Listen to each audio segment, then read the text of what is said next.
Rumbali, rumah belajar Kak Lisa. Mari mengulik peribahasa. Hai adik-adik yang kakak cintai, apa kabarnya nih? Semoga kalian dalam keadaan baik dan sehat selalu ya. Senang nih rasanya kakak bisa menyapa adik-adik yang ada di rumah. Tentunya dalam Rumbali, rumah belajar Kak Lisa. Nah, hari ini kira-kira kakak akan membahas materi apa ya? Nah, simak penjelasannya sampai akhir ya. Siapkan juga alat tulisnya. Nah, tetapi sebelum itu kakak ingin mengingatkan nih bahwa di masa pandemi yang belum selesai ini, kita harus senantiasa menerapkan kebiasaan sehat dan juga mematuhi protokol pemerintah dengan melaksanakan kebiasaan 5M. Yaitu yang pertama itu memakai masker dengan benar, yang kedua mencuci tangan dengan air mengalir dan juga sabun, yang ketiga menjaga jarak, yang keempat menjauhi kerumunan, dan yang kelima mengurangi mobilitas. Nah, langsung saja yuk kita ke materinya. Nah, hari ini kita akan membahas mengenai peribahasa dalam teks cerita fiksi. Nah, apakah adik-adik yang ada di rumah sudah tahu nih apa itu peribahasa? Kira-kira apa ya peribahasa itu? Peribahasa adalah kumpulan kata yang memiliki susunan tetap dan mengandung aturan berperilaku, nasihat, prinsip hidup, perbandingan, ataupun sebuah perumpamaan. Nah, selain itu, dalam peribahasa ini memiliki beberapa ciri-ciri loh. Apa saja ya ciri-cirinya? Yang pertama itu berbentuk sebuah kalimat. Yang kedua, bersifat turun-temurun dan tidak berubah. Dan umumnya digunakan sebagai nasihat, penghias ujaran, ataupun penguat ujaran. Nah, selanjutnya itu ada mencangkup beberapa jenis seperti menjadi bidal, pepatah, ataupun ibarat. Nah, untuk selanjutnya juga di sini peribahasa itu ternyata memiliki jenis dan contohnya loh. Coba kita lihat apa saja ya jenis dan contoh peribahasa itu. Nah, yang pertama itu ada bidal atau pemo. Bidal ini adalah jenis peribahasa yang memiliki kandungan berupa sindiran, ejekan, ataupun peringatan. Contohnya itu sebagai berikut: hidup segan, mati tidak mau, atau malu bertanya sesat di jalan. Nah, selanjutnya juga ada pepatah. Pepatah ini adalah jenis kumpulan kata yang memiliki makna sebagai penasihat dari orang tua. Nah, umumnya pepatah ini digunakan untuk mematahkan lawan bicara. Contohnya itu seperti biar lambat asal selamat. Selanjutnya itu ada perumpamaan. Perumpamaan ini merupakan kumpulan kata yang mengungkapkan kondisi atau kelakuan seseorang dengan mengambil perbandingan dari benda-benda di alam.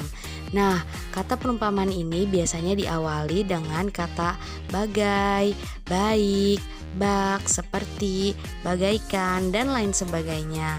Contohnya itu adalah bagai pinang dibelah dua, atau bagai harimau menyembunyikan kuku, dan juga bagai bumi dan langit. Nah, seperti itu ya contohnya. Selanjutnya itu ada ungkapan. Ungkapan ini adalah jenis peribahasa yang mengandung kondisi atau kelakuan seseorang yang dinyatakan melalui pepatah seperti kabar angin, besar kepala, tangan panjang, rendah diri, rendah hati, dan lain sebagainya. Nah, kemudian ada tamsil atau ibarat.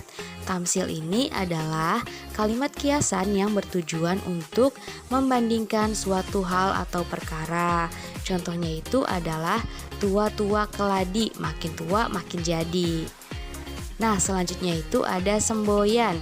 Semboyan ini adalah jenis peribahasa yang digunakan sebagai prinsip atau pedoman seseorang. Nah, contohnya itu adalah hemat pangkal kaya dan rajin pangkal pandai. Nah, di sini kakak memiliki penggalan cerita.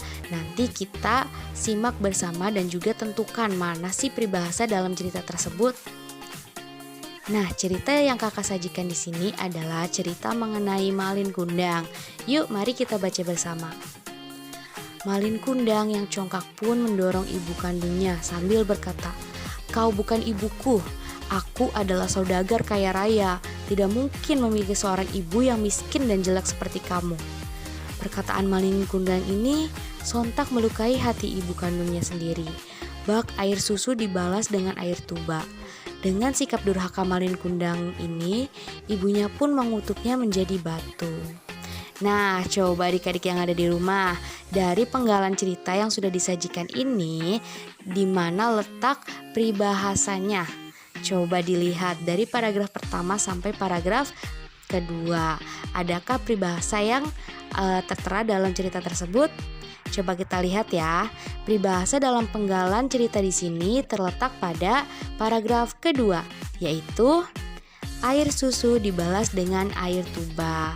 Wah, ini maknanya apa ya? Ya, jadi air susu dibalas dengan air tuba ini memiliki arti perbuatan baik dibalas dengan perbuatan jahat, seperti yang dilakukan oleh Ibu Malin Kundang dan juga Malin Kundang.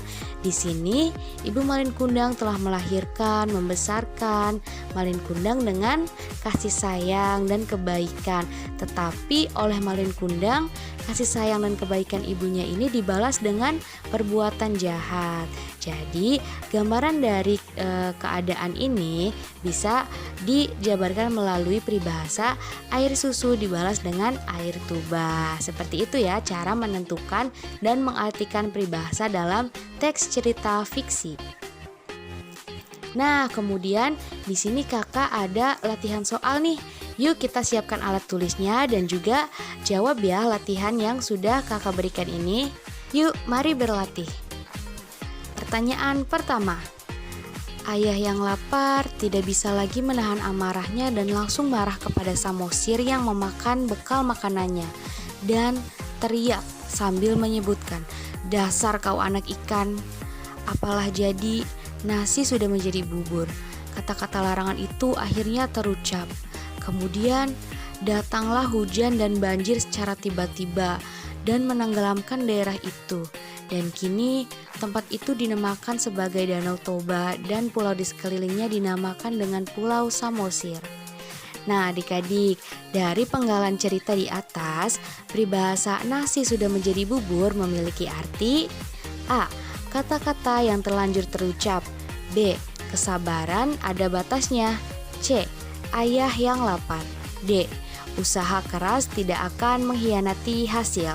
Coba nih adik-adik yang ada di rumah, tuliskan ya jawaban yang benar itu apa ya kira-kira. Nah, coba kita lihat ya jawaban yang tepat itu seperti apa.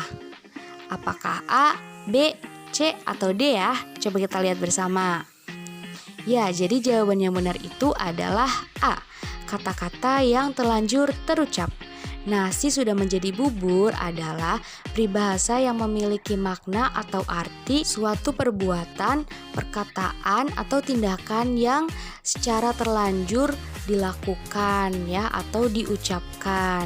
Jadi seperti itu maknanya. Kemudian pertanyaan kedua. Kelinci dan kura-kura sudah berteman sedari mereka kecil. Mereka selalu bersama kapanpun dan dimanapun. Bahkan semua hewan di hutan pun tahu bahwa di mana ada kelinci, di situ pun ada kura-kura. Tidak heran, terkadang perilaku dan sifat mereka sangat mirip satu sama lain. Mereka adalah sahabat yang tidak dapat dipisahkan. Nah, adik-adik, peribahasa yang tepat untuk penggalan cerita kelinci dan kura-kura itu apa ya? A. Kura-kura dalam perahu. B. Guru kencing berdiri, murid kencing berlari. C. Bagai pinang dibelah dua. D. Fajar menyingsing, elang menyongsong. Coba nih difikirkan ya jawabannya itu apa sih?